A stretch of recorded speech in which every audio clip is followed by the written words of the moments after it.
Živijo, torej danes bom govoril o osnovnih šahovskih končnicah. In kaj so osnovne šahovske končnice? No, to so dejansko pozicije, ki se najpogosteje pojavijo v končnici.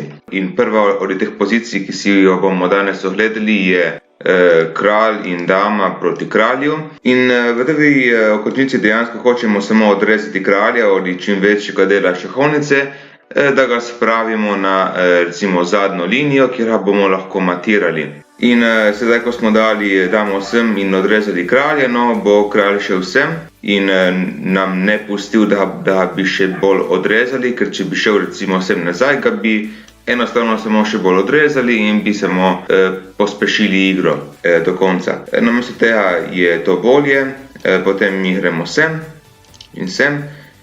In spet sem in sedaj, ko sta kralja tako en zraven drugega, ni res važno, kam kralj gre, sem recimo, mu bomo mi dali šah in potem, ko se kralj nekam umakne, ga bomo pač odrezali še dodatno. In to dejansko počnemo do konca, dokler ga ne odrežemo do zadnje linije.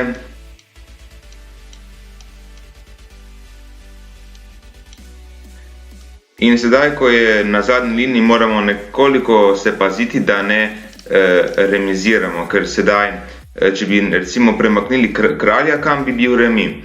In zato moramo igrati neko drugo potezo, recimo damo sem, ki preprečuje remi, ker sedaj se lahko kralj sem premakne. In recimo, da se premakne sedaj sem nazaj, mi potem gremo spet v to opozicijo in enostavno ga odrežemo in sedaj damo mat na enemu od teh pol. Potem naslednja končnica je dve trdnjavi in kralj proti kralju. In sedaj v tej končnici dejansko poskušamo narediti isto, samo da ne bomo rabili pomoči kralja. In sedaj recimo, da kralj igra sem, potem mi mu damo šah in ga še bolj odrežemo. In recimo, da mu damo še en šah in ga odrežemo, samo potem nam napade trdnjavo, ne? In zato jo umaknemo na to mesto in ne na to. Ker če bi premaknili potem trdnjavo na to mesto in bi potem poskusili odrezati kralja, no bi se lahko ta umaknil recimo sem in si bi samo otežili delo. Če pa recimo damo trdnjavo sem in kralj igra neko potezo, ne?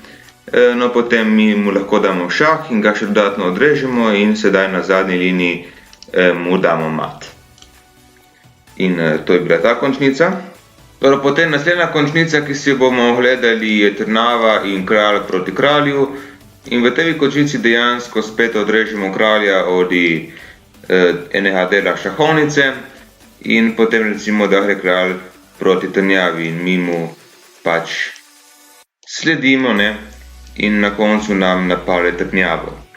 No, potem trdnjavo umaknemo daleč proč od kralja na drugo stran šahovnice.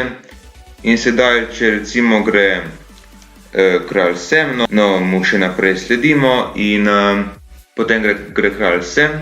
Sedaj, ko je kralj nasproti našemu kralju, ne, ga lahko mi šahiramo in ker ne upa iti sem naprej, ker pač tiste polje naš kralj nadzira, se mora umakniti nazaj. In to dejansko ponovimo do konca.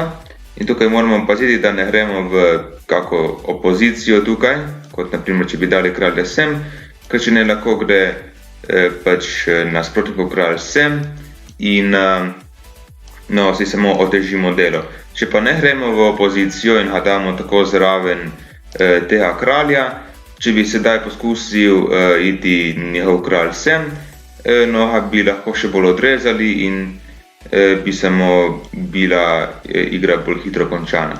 Zato je bolje, če gre sem in mi mu spet sledimo in isti vzorec spet in kralj se mora nekam umakniti. Torej, mi gremo potem s kraljem sem, recimo v to pozicijo, kot sem rekel, da je slaba.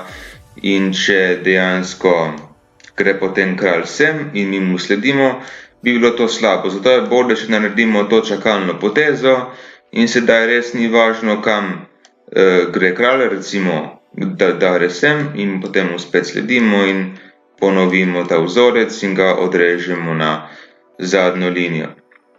In potem spet ponovimo vzorec oziroma kombinacijo in enostavno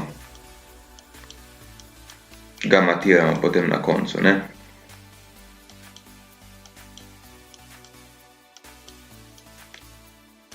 In tako se potem igra konča v tej končnici. Dobro, to je vse za danes, upam, da vam je bil video všeč, upam, da ste se kaj naučili.